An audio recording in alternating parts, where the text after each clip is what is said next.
Welcome back, my YouTube family. How's everybody doing today? Hope everybody enjoyed the last video, some rock and roll processing. Hope everybody's hanging in there. Boy, inventory is looking pretty low out here. I keep mixing it up. I got my clear cut maple in the back there seasoning. You can see behind Mount Sawdust. Yes, Mount Sawdust is still there. But that stuff is seasoning away. I've been trickling it out with customers that people have been having no problem with it. But I think it's time to flip the firewood and let's get another log load.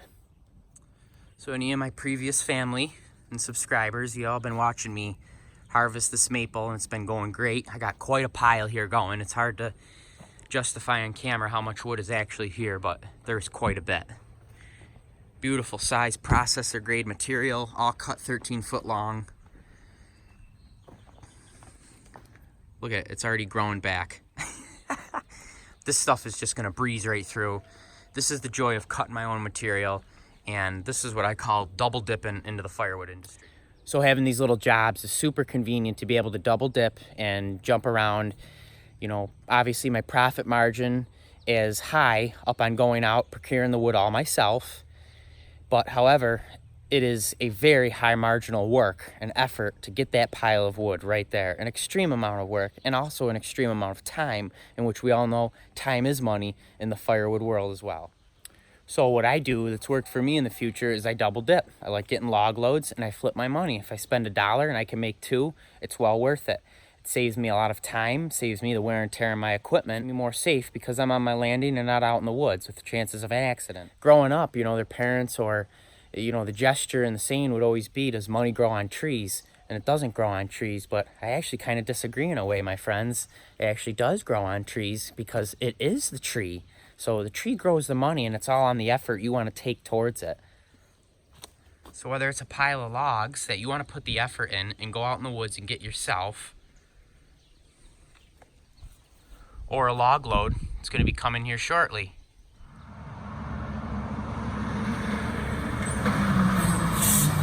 Here he is, coming in hot. Coming in hot, Steve. Double dipping in the firewood industry. I got my logs out back that I go and take myself, that I go out in the woods, and then I got a log load that, kind of fills in the gaps. It's really hard to fulfill both niches, especially when you're pushing 700-800 feet a year, and the weather isn't always favorable to get out there. The firewood's a lot like flipping houses. You buy a house, money into it, invest into it, and then you flip it, and the whole point of it is to double your money or more, or at least make a profit. And this is kind of the same deal with my log loads. I spend $1 and I make $2. I don't have to get into any specific numbers other than when I spend $1, I make $2 after my expenses and wear and tear and my time.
So it's always very worth it for me to have this log truck coming in and out of this lot as frequent as you guys see it.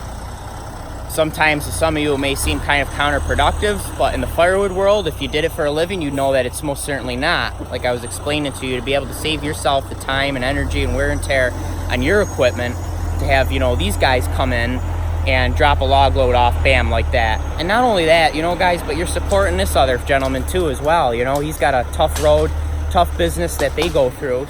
So not only is it a benefit for me, but it's a benefit to, you know, help them boys out as well, which is always great. Help each other out in the firewood world.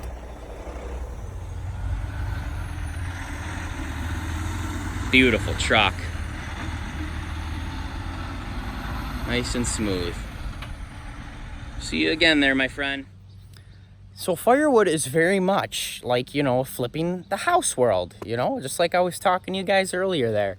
You buy a house, fix it up, and sell it. Well, in this case, you buy logs, you process them up, turn it into a different form of wood, and sell it, and make some money.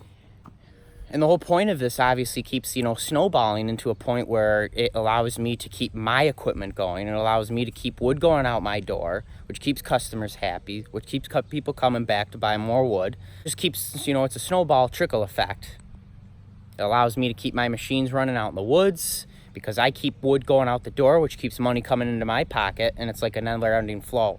And it's tough to justify where the fine line is of not getting too much too fast, or not getting enough, you know, soon enough, so that you can keep up with your orders. So you can battle with yourself saying, you know, does money grow on trees? Yes, it does, because it is the tree. But this pile of wood right here has an extreme amount of effort put into it, and time, as you guys seen in my previous videos. Me going out in that maple clear cut job, loading up Big Bob over there onto the truck and trailer, getting it over to the job site, doing all this cutting, all this work, all this wear and tear on my equipment and all my time, opposed to, you know, ordering that truck and have Steve come out and drop off, you know, that load out there. Not a video of explaining which way is better than another, my friends, but more of just, you know, explaining the situation that helps continue, you know, moving your firewood industry in the right direction. And when you have a processor, that obviously makes them log loads a little more justifiable, because your time into them is a lot less, because you have the machine that takes care of the work and does it for you. So like I was saying, it's a very, very good circle effect, and it's hard to keep track of everything to make sure your expenses are in the right direction. When it comes down to it, them logs come in this driveway, I double my money. But that's gonna probably do it for that one, my friends. I hope you guys enjoyed that section of does money grow on trees? And flipping firewood is like flipping houses. It really is kind of a fun world to play with, and it's certainly a very, very hard one to do as well. I'm sure some of you will look at my videos and it maybe looks like it's easy, but let me tell you, my friends, I've got the smashed fingernails and the smashed hands, beat up legs and beat up arms to prove that, you know, it's been a long road to get here. I hope everybody stays cool today. It's warming up. I got to get out here, fresh log load, and start cutting away and splitting. Got people waiting for their orders, so I better get it out the door. Got Steve hopefully coming back next week. Let's everybody be good, be happy, be nice to each other, and stick together, guys. We need it in this time of life, like I always say, all right? Sometimes it's going to sound like a broken record, but be good to each other, my friends. And we'll see you guys on the next one. See you, everybody.